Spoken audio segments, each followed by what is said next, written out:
la guerre à huis clos dans cet appartement. Elle, ici, en Jordanie, sa vie, là-bas, à Gaza. Mona El-Chawa est à Amman depuis 6 mois pour suivre une chimiothérapie inexistante à Gaza. Elle était sur le point de rentrer quand la guerre a éclaté.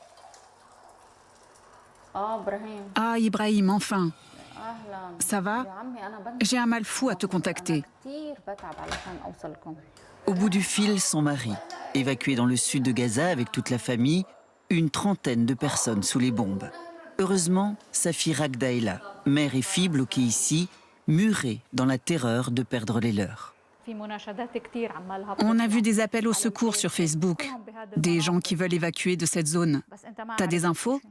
وفي كمان هدول اصحاب رغده انه في ناس كثير مش عارفين الطريق يعني حولوا هم الطرق كلها انه اللي بيكون عشان هم مسيطرين على الشاطئ حاليا. Mon âme est là-bas, mon cœur est là-bas. Parfois, j'ai l'impression d'être là-bas aussi. J'entends les roquettes, les bombes et je me dis « Mouna, tu deviens folle. Tu es à Amman, pas à Gaza. »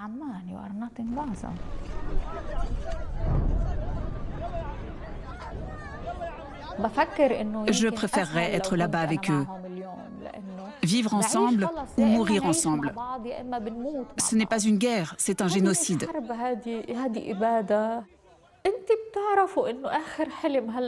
Vous savez ce qu'est le rêve des Gazaouis aujourd'hui? De pouvoir être enterrés. Que leurs cadavres ne soient pas abandonnés aux chiens ou mangés par des charognards. C'est ça leur rêve ultime. Comment les rescapés de cet holocauste vont-ils pouvoir vivre après? Comment même concevoir un après? Comment trouver la force de vivre? Les Israéliens ont non seulement anéanti la ville, mais ils nous ont aussi détruits de l'intérieur, oblitéré notre âme.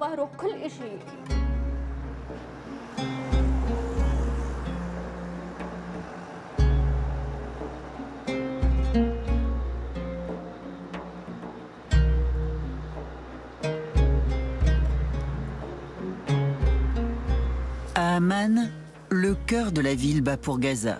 Partout des drapeaux palestiniens, la solidarité se porte à même le corps.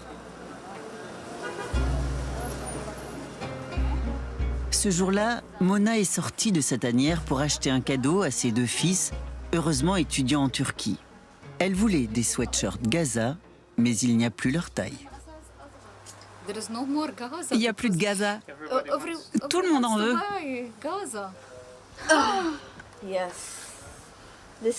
Celui-là, maman, il est beau. Ça montre la solidarité des gens. C'est tellement important.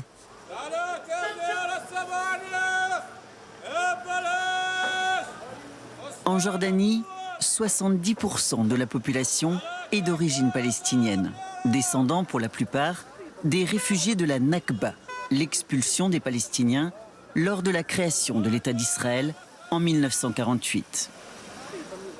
Même la reine est palestinienne. Le roi, lui, est pris en étau entre ses alliés occidentaux et la colère de sa population qui ne parle que du martyre de Gaza. Mais un point au moins fait l'unanimité. On rejette tout nouveau déplacement forcé des Palestiniens. Notre ministre des Affaires étrangères a été très clair. Il a dit que si Israël essayait, eh bien la Jordanie considérerait ça comme une déclaration de guerre.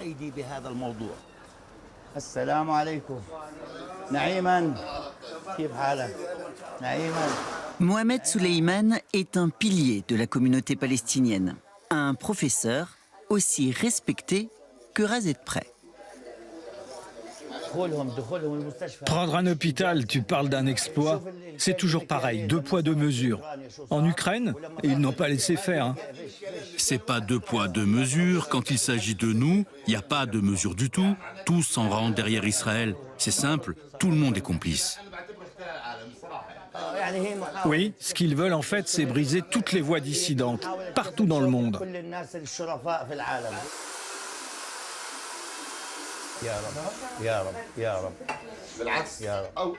C'est la première fois que je vois une mobilisation pareille. Et j'ai 50 ans. Les peuples sauvent l'honneur du monde. Au moins, ils ont le sens de la justice. Pas comme leurs dirigeants. Le Hamas défend son peuple et sa patrie. Et donc c'est la victime qui se défend qui serait le terroriste? Eh bien tous les Jordaniens, on est avec la résistance. Encore une frappe à Gaza, quasi en direct sur les réseaux sociaux. Y a-t-il des amis, des collègues parmi les victimes? À chaque fois, c'est l'angoisse. T'as vu le bras qui dépasse? Tu l'as vu? My God. Je suis tellement en colère parce que vous nous avez abandonnés. Je rêvais de visiter vos pays, m'inspirer de vos valeurs. Aller en Amérique, en France, en Allemagne, en Angleterre. Mais vous nous avez trahis. Vous êtes sans pitié. Et tout ce que vous prêchez, ce ne sont rien que des mensonges.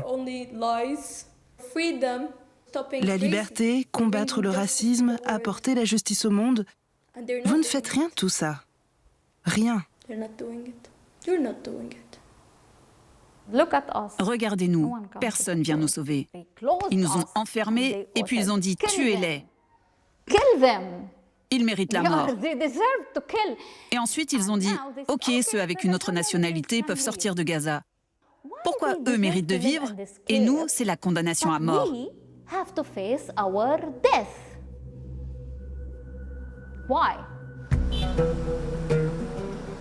Les ruines de Gaza en 4x3 dans les beaux quartiers. En Jordanie, la mobilisation transcende toutes les couches de la société. Hadil Chiadeh est influenceuse. Plus de 100 000 followers, X, TikTok, Instagram. Avant, elle y parlait éducation, mode, voyage. Mais c'est fini. Depuis le 7 octobre, je consacre toute ma page à ce qui se passe en Palestine. C'est le 40e jour de la guerre et du génocide contre nos frères à Gaza. Mais on commence à être entendu. Les blogueuses de mode, de maquillage, les grands chefs, on est tous devenus des porte-voix de la cause. Il faut qu'on continue à mettre la pression et à couvrir ce qui se passe.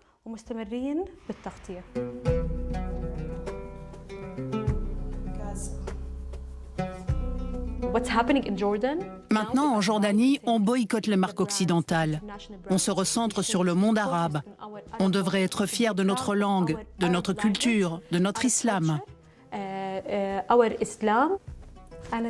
Voilà, c'est mon nouvel uniforme.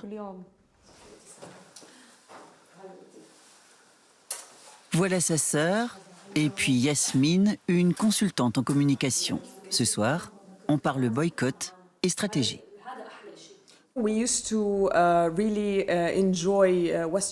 était vraiment fans de culture occidentale. On adorait la mode occidentale. On admirait tout un tas de monde à l'Ouest. Maintenant, la musique américaine nous dégoûte. On n'en écoute plus, ni la télé d'ailleurs. On est entièrement tourné vers ces gens à Gaza qui ont tous les droits de se défendre. Maintenant, c'est à eux que va toute notre admiration. Cette guerre nous a profondément changés.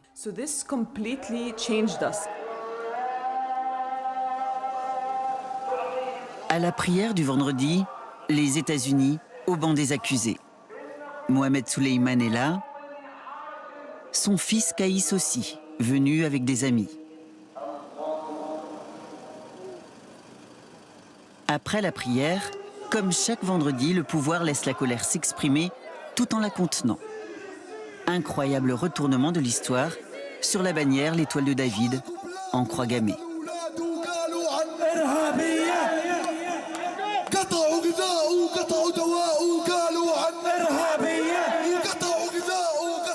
Dans le cortège, les communistes défilent aux côtés des islamistes. Les Palestiniens aux côtés des Jordaniens de souche. des femmes non voilées aux côtés des frères musulmans. Tous unis, et le ciment, c'est l'indignation.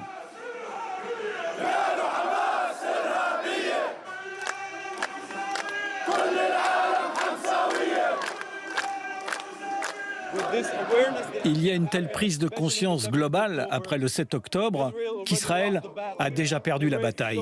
Ça a réveillé la résistance partout dans le monde. De plus en plus de gens soutiennent notre cause palestinienne.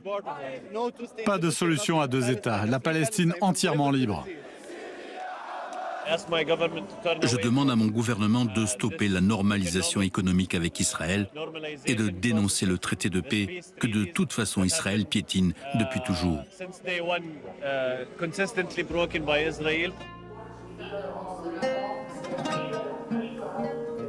Chez Mouna, la télé est allumée en permanence. Sur Al Jazeera, le siège d'Al-Shifa tourne en boucle, cet hôpital qui, selon Israël, cachait un QG du Hamas.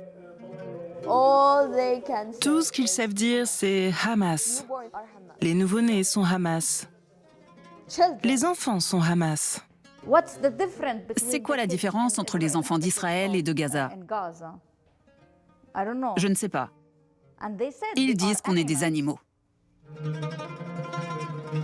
Voilà les humains qui comptent le plus dans la vie de Mouna, son mari, Ibrahim, toute la famille réunie, les jours heureux.